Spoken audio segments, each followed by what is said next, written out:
क्या Indian cinema का dark horror level बढ़ चुका है इस सीरीज के बाद? Very impressed by this. मेरे तरह मैच्योर कंटेंट को पसंद करने वाले को तो मजे आने वाले हैं। ये मूवी सिर्फ कहने के लिए हॉरर है, क्या पहले पार्ट से इसकी तुलना करी भी जा सकती है? सबसे तारीफ करने लायक जो चीज़ है वो है हमारे इंडियन सिनेमा की सिनेमाटोग्राफी। इस सीरीज का एक और अट्रैक्शन चुम। हेलो मित्रों, प्राइम वीडियो पर अप्रैल में इंडियन सिनेमा की तरफ से 2 हॉरर कंटेंट रिलीज हुए और सिनेमा की दुनिया में तेजी से हॉरर कंटेंट और उसकी क्वालिटी की गिरावट को मद्देनजर रखते हुए दोनों से बिना किसी बड़ी उम्मीद के इमीडिएट लगाकर देखी। और कैसा रहा एक्सपीरियंस, वही तो जानेंगे इस वीडियो में। लेकिन उससे पहले प्रमोशनल कंटेंट कितना इंप्रेसिव है वो जानते हैं। So first I would like to pick this psychological horror web series named Khauf. एक छोटे शहर की लड़की दिल्ली आ चुकी है आज़ाद होने के सपने लेकर, इस बात से अनजान कि कैद होने आ चुकी है। लड़की को कमरा मिला नंबर 333। टिपिकल हॉस्टल वाला सीन लग रहा होगा, लेकिन नहीं मित्रों, ऐसा मत सोचना, एक्सपीरियंस तुम्हें शॉक कर देगा। सेम रूम में जो लड़की रहा करती थी उसके साथ क्या हुआ, ये मिस्ट्री हमें पेश कर दी जाती है, जिसकी वजह से अब इस लड़की के साथ बहुत कुछ होने वाला है। जहां एंट्री होती है इस क्रेजी उस दुनिया के डॉक्टर की, जिसकी जिम्मेदारी है इस सीरीज को डार्क बनाए रखना।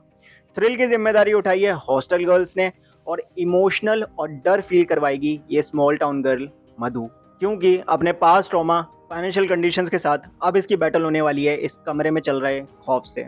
आउटलाइन को जानकर इतना तो महसूस हुआ होगा कि कुछ यूनिक है, और ये डार्क थ्रिल और डर कैसा फील होता है, आओ देखते हैं। ऑलराइट, तो क्रेविंग का इंतज़ाम कर लिया है, खौफ चल रही है करंटली। खौफ सीरीज़ स्टार्ट करी है और कल करी थी, और उसके बाद कई सारे काम और भी काम होते हैं तो उसकी वजह से कल का दिन तो गया, लेकिन आज इस खौफ को कंटिन्यू करेंगे। वैसे खौफ के नाम से मैं इतना बता दूं कि अभी तक मैंने जितनी सीरीज़ देखी है ये मैच्योर ऑडियंस के लिए है। इसमें आपको वो फैंटेसी वाला हॉरर देखने को नहीं मिलेगा, तो इसमें मैच्योर हॉरर देखने के लिए मिलेगा, जो कि अच्छी बात है। अब मैच्योर वाली एज आ ही चुकी है, तो अभी तक तो सीरीज़ अच्छी लग रही है। तो इसमें साइकोलॉजिकल हॉरर देखने को मिलेगा आपको, तो ऐसे डायरेक्ट वाला हॉरर इससे एक्सपेक्ट मत करना। अभी तक तो हाँ, कहानी काफ़ी अच्छी चल रही है, स्टोरी राइटिंग बहुत अच्छी है, और मैं डेफिनेटली ये चीज़ कह सकता हूँ कि ये बड़ी बड़ी मूवीज़ को बीट कर सकती है आराम से। ऑलराइट, सीरीज़ ख़त्म। खौफ के बारे में यही बात बोल सकता हूँ, जर्नी थी तो खौफनाक। क्रिएटर्स को मानना पड़ेगा भाई, मानना पड़ेगा। आपको एक नया सिनेमा दिया है, मतलब ऐसी स्टोरी जिसे आप प्रेडिक्ट नहीं कर सकते, ऐसी स्टोरी जिसमें आपको इमोशंस, थ्रिल भरपूर महसूस करने को मिलेंगे। और स्मिता सिंह क्रिएटर और राइटर का नाम है, काफ़ी इम्प्रेसिव काम है। 4th एपिसोड तक काफ़ी पॉजिटिव था, सब कुछ काफ़ी अच्छा था, और मुझे यही एक्सपेक्टेशन थी, और मुझे लग रहा था कि अगर सीरीज़ ऐसी ही चली तो फिर काफ़ी अच्छी होगी।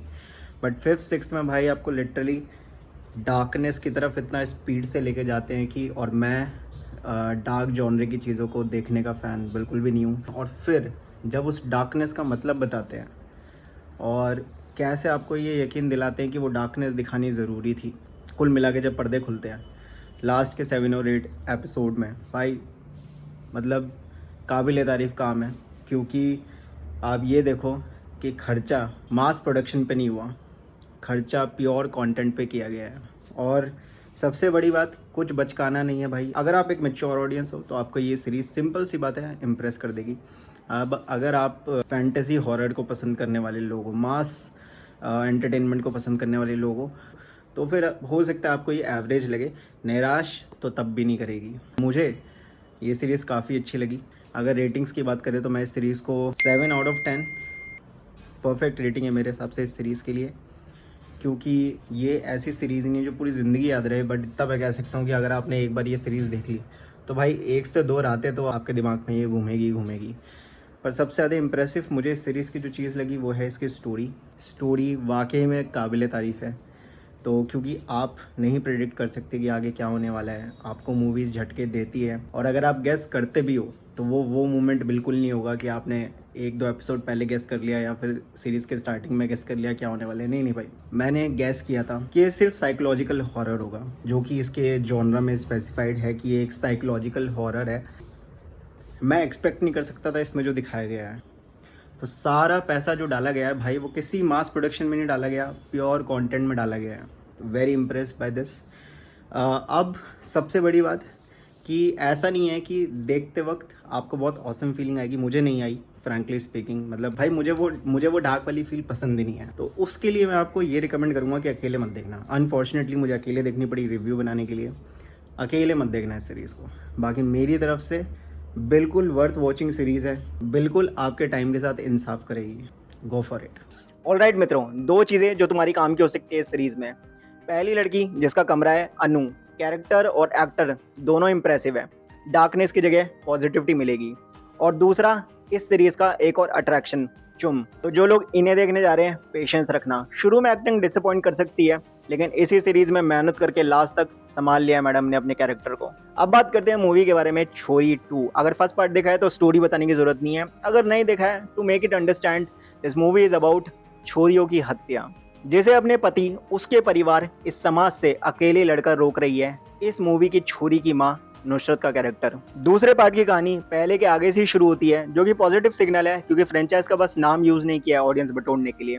दूसरी पॉजिटिव चीज, जिन्होंने पहला पार्ट नहीं देखा है, सेकंड पार्ट के शुरू में ही एक अच्छा रिकैप देखने को मिल जाता है उन्हें। बाकी इस पार्ट में आपको सोहा अली खान एज दासीमा भी देखने के लिए मिलती है, जो शुरू में थोड़ा awkward लगती है, लेकिन बाद में आपका मन मान लेता है कि ये भी दासी हो सकती है। पिछले पार्ट में हमने एक फैमिली का छोरी को लेकर माइंडसेट देखा, इस पार्ट में उस परिवार के पूरे कुनबे समाज की फाउंडेशन दिखाई है।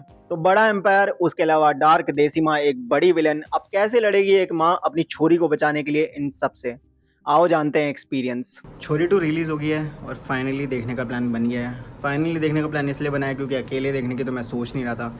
हॉरर पिक्चर अकेले देखने में क्या मज़ा है यार। और फिर अभी का टाइम चुना है, थोड़ा सा उजाला है बाहर, तो सोचा अभी देख लेते हैं। रात को बुरे सपने नहीं आएंगे, हालांकि ऐसा कुछ डर वर वाला सीन नहीं है, लेकिन बुरे सपने कैसे पसंद है भाई।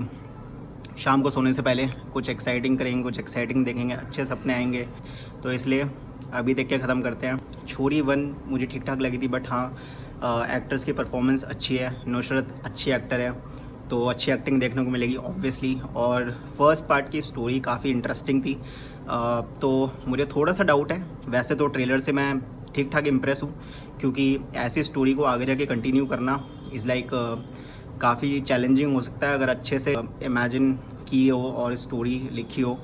तो ठीक ठाक एक्सपेक्टेशन है मुझे, लेकिन मैं कोई श्योर नहीं हूँ, ठीक है, क्योंकि एक फाउंडेशनल आइडिया हमेशा अच्छा होता है, क्योंकि उसको लिखने में अच्छा खासा वक्त लगा होता है और काफ़ी तसल्ली से लिखा होता है, लेकिन सेकंड पार्ट के लिए एक अलग प्रेशर होता है। तो देखते हैं कि उस प्रेशर में किस तरीके की स्टोरी लिखी गई होगी। तो स्टोरी को देखने के लिए ऑफ कोर्स मैं एक्साइटेड हूँ, क्योंकि इतने कम टाइम में एक वेल रिटन स्टोरी मिली। स्क्रीन प्ले पे मुझे डाउट नहीं है, क्योंकि स्क्रीन प्ले अच्छा होगा, क्योंकि छोरी 1 का भी था, लेकिन स्टोरी को लेके मैं थोड़ा डाउट में हूँ। देखते हैं कैसी स्टोरी निकलती है। अगर स्टोरी अच्छी हुई तो सही में यार, मतलब क्रिएटर्स को शाउट आउट तो जाएगा ही जाएगा मेरी तरफ से। बाकी एक्सपीरियंस लेते हैं, देखते हैं। ऑफ कोर्स मुझे हॉरर तो इसमें कुछ इतना नहीं है, लेकिन थ्रिल जो फील होता है, उस थ्रिल के सारे पैसे हैं।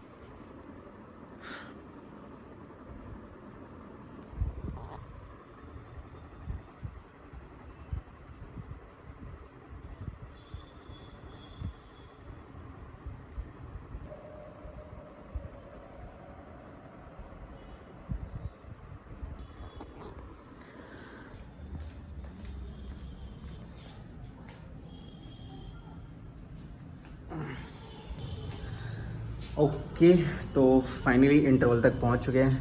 आधी मूवी हो चुकी है और अभी तक तो मिस्ट्री बरकरार है और पर्दे धीरे धीरे करके खुलने शुरू ही हुए हैं और थ्रिल मूवी अच्छा खासा फील करा रही है। बहुत ज़्यादा नहीं, हॉरर तो मैंने जैसे कि बताया, इस मूवी को हॉरर की कैटेगरी में डालना सिर्फ एक फॉर्मेलिटी है, लेकिन थ्रिल अच्छा खासा है, बहुत ज़्यादा नहीं है।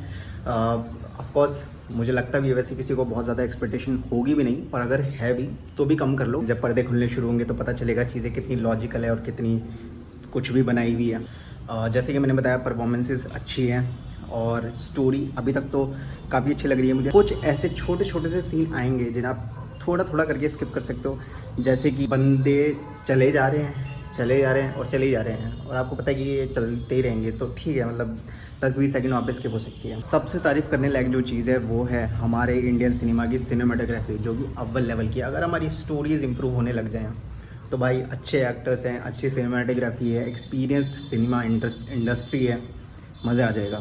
तो सिनेमाटोग्राफी सही में मतलब आप किसी भी फॉरेन सिनेमा से कंपेयर कर लेना, एक छोटे बजट की मूवी होने के बाद भी, कि कितनी अच्छी सिनेमाटोग्राफी आपको इस मूवी में देखने के लिए मिलती है। कोई भी डिसअपॉइंटमेंट नहीं है, और परफॉर्मेंसेस से मुझे जितनी एक्सपेक्टेशन थी वही चल रही है, स्टोरी से मुझे जितनी एक्सपेक्टेशन थी उससे बेटर ही चल रही है। लेकिन अब मेन इंतज़ार करना है कि पर्दे कब खुलने शुरू होते हैं, क्योंकि उसी के बाद जज हो पाएगा कि भाई स्टोरी दे वर्थ इट थी, सही में मतलब दिमाग इस्तेमाल करा है कि कुछ भी दिखाया। बाकी अभी तक तो बढ़िया चल रहा है, पूरी ख़त्म करने के बाद देखते हैं कैसा एक्सपीरियंस होता है। मूवी ख़त्म होने वाली है, थोड़ी देर में मूवी का एक्सपीरियंस शेयर करने वाला हूँ। उससे पहले ये वाली चीज़ इन्फॉर्म करना चाहता हूँ कि जिस मूवी की अभी बात चल रही है, मुझे नहीं पता कि मैं सेकंड पार्ट रिकमेंड करने वाला हूँ या नहीं, लेकिन फर्स्ट पार्ट मेरी तरफ से हाईली रिकमेंडेड होने वाला है। अब बढ़ते हैं मूवी के एक्सपीरियंस की तरफ। तो फाइनली पिक्चर ख़त्म, छोरी 2। और अपने एक्सपीरियंस की बात करूँ तो मैं से सिंपल सबसे पहले दोनों पार्ट्स को कंपेयर करके इतना बोल सकता हूँ कि पहले पार्ट की स्टोरी में दम था। अब इसका मतलब ये नहीं है कि सेकंड पार्ट की स्टोरी बेकार है, तो बेकार तो नहीं है, लेकिन एवरेज स्टोरी है, कोई एक्सपेक्टेशन नहीं रख सकते। जैसे कि मैंने कहा था, पर्दे खुलने के बाद पता चलेगा स्टोरी किस लायक है। तो यस, ठीक ठाक सी मिस्ट्री और थ्रिल बना के रखती है, और प्रिडिक्टेबल होता है सब कुछ। कुछ भी ऐसा नहीं है जो एकदम से शॉक में डाल देगा कि भाई साहब ये क्या दिखा दिया। और अनुमान मेरा सही था कि जब भी सेकंड पार्ट की स्क्रिप्ट लिखने जाते हैं और स्क्रीन प्ले लिखने जाते हैं तो वो कोई मजाक नहीं होता, क्योंकि आपके पास टाइम कम होता है। जिस तरीके से बाहुबली 2 को इतना वक्त दिया गया था और वो वसूल हुआ था, तो एक अच्छी स्क्रिप्ट, अच्छी स्टोरी, अच्छा स्क्रीन प्ले राइटिंग टाइम मांगता है, और वो आसान होता नहीं है, ख़ासकर छोटे बजट की मूवीज़ के लिए। तो हर किसी मूवी का तो बाहुबली टाइप बजट नहीं होता है, बाहुबली बजट। पॉजिटिव्स की अगर बात करूँ तो वो ये हो सकते हैं कि इसकी सिनेमाटोग्राफी काफ़ी अच्छी देखने को मिलती है, जो कि फर्स्ट पार्ट में जिसकी कमी थी। बाकी साइड कैरेक्टर्स की परफॉर्मेंसेस वीक लगेगी, क्योंकि वहाँ पर साफ दिख रहा है कि टीम ने ज़्यादा मेहनत और काम नहीं किया है। नुसरत के सारे रोल काफ़ी पसंद आएंगे आपको। सोहा अली खान ने काफ़ी अच्छी परफॉर्मेंस दी है, तो वहाँ पर भी आपका मन आराम से लगा रहेगा। पूरे ओवरऑल एक्सपीरियंस की बात करें तो हाँ, एक सो मूवी है, ज़्यादा कोई एक्सपेक्टेशन नहीं कर सकते आप, लेकिन आराम से आपको एक सिट बैक एंड रिलैक्स होके एक मूवी आप देख सकते हो। नेगेटिव कोई फीलिंग नहीं आएगी, एक एवरेज एक्सपीरियंस ज़रूर देगी। और हाँ, अगर मैं ये कहूँ कि मूवी को इग्नोर कर दूँ, नहीं, आप मूवी देख सकते हो, डेफिनेटली आपको एक अच्छा एक्सपीरियंस तो देगी। अगर आप इस टॉपिक में इन्वेस्टेड हो, अगर आपको फर्स्ट पार्ट पसंद आया तो डेफिनेटली मेरे हिसाब से आपको ये मूवी देखनी चाहिए, क्योंकि ऐसा कुछ नहीं है, निराशाजनक कोई भी सीन या कोई भी पार्ट मुझे इस मूवी का नहीं लगा है। तो उस हिसाब से तो मैं डेफिनेटली इसको रिकमेंड कर सकता हूँ। ये था मेरा खौफ और छोरी 2 देखने का एक्सपीरियंस। मिलते हैं अगली वीडियो में। जय हिंद मित्रों।